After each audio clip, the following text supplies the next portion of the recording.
Dharmapriya financing company private limited. പുതിയ ഒറ്റപ്പാലത്തെ യാഥാർത്ഥ്യമാക്കുന്നതിനായി പ്രവർത്തിക്കുമെന്ന് vice chairman K Rajesh. ആധുനിക സൗകര്യങ്ങളുള്ള പുതിയ ഒറ്റപ്പാലത്തെ യാഥാർത്ഥ്യമാക്കുന്നതിനു വേണ്ടി പ്രവർത്തിക്കുമെന്ന് ഒറ്റപ്പാലം നഗരസഭ വൈസ് ചെയർമാൻ കെ രാജേഷ്.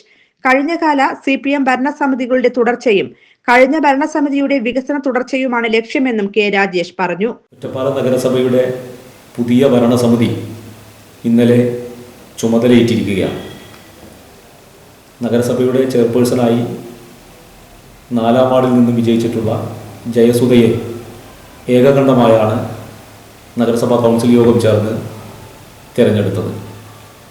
അതിനുശേഷം വൈസ് ചെയർമാനായി കഴിഞ്ഞ കാലങ്ങളിൽ പ്രവർത്തിച്ച കഴിഞ്ഞ 5 വർഷക്കാലവും പ്രവർത്തിച്ച വൈസ് ചെയർമാനായി പ്രവർത്തിച്ച എനിക്ക് വീണ്ടും ഒറ്റപ്പാലം നഗരസഭയുടെ വൈസ് ചെയർമാനായി പ്രവർത്തിക്കാനുള്ള അവസരം ലഭിച്ചിരിക്കുകയാണ്.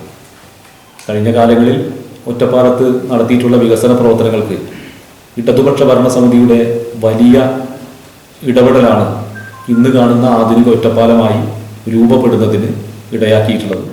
3ാം തവണ കൗൺസിലറാവുന്ന കെ രാജേഷ് 2ാം തവണയാണ് വൈസ് ചെയർമാൻ സ്ഥാനത്ത് എത്തുന്നത്.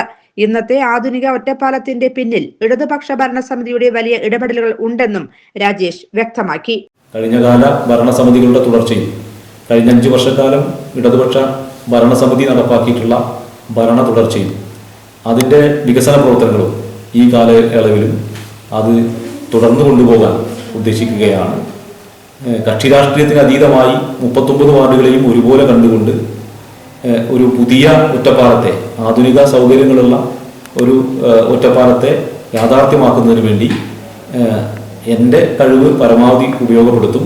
ഈ നാട്ടിലെ മുഴുവൻ ആളുകളുടെയും സഹകരണം ഉണ്ടാകണം എന്ന് അഭ്യർത്ഥിക്കുകയാണ്.